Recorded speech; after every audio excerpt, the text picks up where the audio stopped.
কয়েকদিন ধরে জুয়োর বাবার বাসায় থাকে, বাড়িঘর সব এলোমেলো হয়ে আছে। একা ছেলে মানুষ বাড়িতে থাকলে যা হয় আর কি। অফিস থেকে এসেছি আর কাপড় চোপড় খুলে এখানে ওখানে পাক মেরে রেখেছি। আর আজকে শুক্রবার, ছুটির দিন।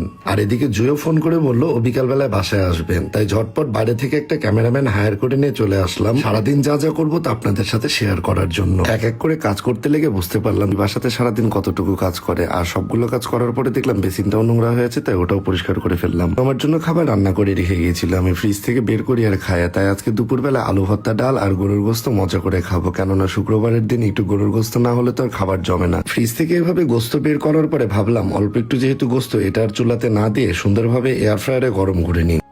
চুলাতে দিয়ে গরম করতে গেলে গোস্তটার ঝোলগুলো অনেকটাই পুড়ে লেগে যাবে কড়াইয়ের সাথে, তাই মূলত এই এয়ার ফ্রায়ারে আমার গোস্তটা দেওয়া। TQIU ব্র্যান্ডের এই এয়ার ফ্রায়ারটিতে chicken fry, French fry, wedges, fish fry সহ বিভিন্ন ধরনের খাবার খুবই অনায়াসে করা যায় এবং ঝামেলা মুক্ত ভাবে করা যায়। TQIU ব্র্যান্ডের এই এয়ার ফ্রায়ারটি সরাসরি চায়না থেকে ইম্পোর্ট করা, সেহেতু এটা কোয়ালিটি অনেক ভালো। এয়ার ফ্রায়ারটাতে গোস্ত দিয়ে 2 মিনিটের টাইমার সেট করে দিয়েছিলাম এবং 180 ডিগ্রি টেম্পারেচার দেওয়ার কারণে 2 মিনিটের মধ্যে গোস্তটা অনেক সুন্দরভাবে গরম হয়ে গেছিল। TQIU ব্র্যান্ডের এই এয়ার ফ্রায়ারটি আমি নিয়েছি TQIU ফেসবুক পেজ থেকে। আপনারা চাইলে ডিসক্রিপশনে দেওয়া লিঙ্ক থেকে অর্ডার করে নিতে পারেন এবং এই হোয়াটসঅ্যাপ নাম্বার থেকেও অর্ডার করে নিতে পারেন। খুব সুন্দরভাবে গরম হয়ে যাওয়ার পরে গ্রান ছড়াচ্ছিল, যার কারণে আর সস হইল না, তাই গরম ভাতের সাথে আলু ভর্তা আর গরুর গোস্ত দিয়ে খেতে বসে গেলাম। TQIU ব্র্যান্ডের এই এয়ার ফ্রায়ারটি আপনারা চাইলে কমেন্টে তো ওয়েবসাইট থেকেও অর্ডার করে নিতে পারেন। আর অর্ডার করার সময় ভিডিওর স্ক্রিনশট দিলে তো থাকছে স্পেশাল 500 টাকা ডিসকাউন্ট।